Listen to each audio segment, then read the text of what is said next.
Hey, welcome back. Today we're going to talk about the Five Tibetan Rites. I've mentioned it in a couple of other videos I made and had some questions, and so today we're going to go a little bit deeper in this ancient fountain of youth practice that's been practiced for centuries. So today we're just going to kind of go over what they are and why I think they're important, especially as we age. So it's based on the teachings from Tibetan monks, and it centers on the idea of the body having 7 energy centers, often compared to the chakras, and that aging happens when these energy centers slow or become imbalanced. And if you think about it, like our nervous system is the electrical panel to our entire body. Our central nervous system is our spine, and literally everything is wired into it. I tell people, like, your spine is like the electrical panel in your house, and everything in your house is wired into that electrical panel, and our spines are our electrical panel of our body. So I first learned about the Five Tibetan Rites about 2 years ago, a little over 2 years ago, when I read this book by James Nestor, Breath, about the importance of breathing and taking deep breaths, and just how most of us are shallow breathing. So in this book, he mentioned this book, The Eye of Revelation. It's from a long lost manuscript come the ancient Tibetan rites for the fountain of youth, the Eye of Revelation, the ancient Tibetan rites of rejuvenation. It was written by Peter Kelder in 1939 and then revised in 1946. And the 1946 edition was kind of hard to get your hands on, I guess, for a while. And it was edited years later by J.W. Watt. So I will link both of those videos or both of those books in the description below. The rites were taught as a daily practice to restore balance and flow to the body. So each of the rites stimulates the body's energy system, and it's meant to be cumulative and gentle, not forceful, not intense. And it's focusing on consistency, but also breath, movement, and awareness.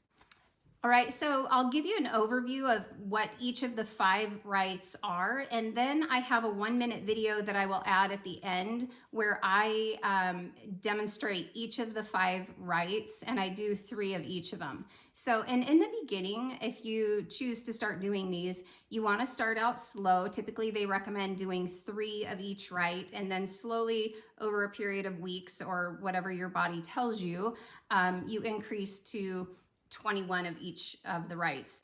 So the first one is spinning, and this supports balance, circulation, and energy flow. The second rite is leg raises, and this engages your core, supports digestion and vitality. The third one is back bend. It's a kneeling arch, and it stimulates your spine, posture, and nervous system.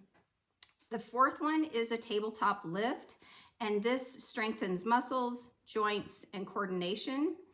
And the fifth one is an inverted V to cobra pose, and this encourages flexibility, breath, and overall circulation. So again, I will link a video at the end where I demonstrate each one of them so you can get a visual of what they are. And the movements work together. They're meant to be done in order and all together. Of course, you can modify them if you have, limitations or injuries, but the ideal is to work up to 21 of each. So just to highlight the benefits of the 5 Tibetan rites, as highlighted in the book: improved energy and vitality, support for hormonal balance, digestive health, joint mobility, and spine health. And then mental and emotional benefits: clarity, calm, a sense of self-discipline and trust. And again, it's this lack of mobility is such a major problem as we age. I feel like the more we take care of our bodies, do the daily self-care practices, move our bodies in lots of different ways, strength and mobility is a huge, huge part of aging well or not so much. Some of the reasons why this practice resonated with me and why I feel like it's important for us to have movement practices like this in our life. Our modern life drains our energy. Our nervous systems are constantly under attack from negative news. Just, you know, there's a lot out there that is taxing our energy and our nervous systems. And so this is just kind of a practice to calm the mind and bring energy back into the body. We spend a lot of time sitting. We are way overstimulated. We have a lot of external stresses in our lives. The Five Tibetan Rites takes literally 5 or 10 minutes. It really doesn't take very much time. It doesn't require any equipment. You can literally do it anywhere. And I think especially, you know, women that are going through menopause, I know for me, I used to do much more strenuous exercise, and I probably will add that back in again at some point. But after I went through, you know, menopause, my body was asking for much gentler movement. And you know, if you're in a place of burnout, but you're needing to start rebuilding again, this is a really good place to start because it is simple and it's not super strenuous, but it is really effective.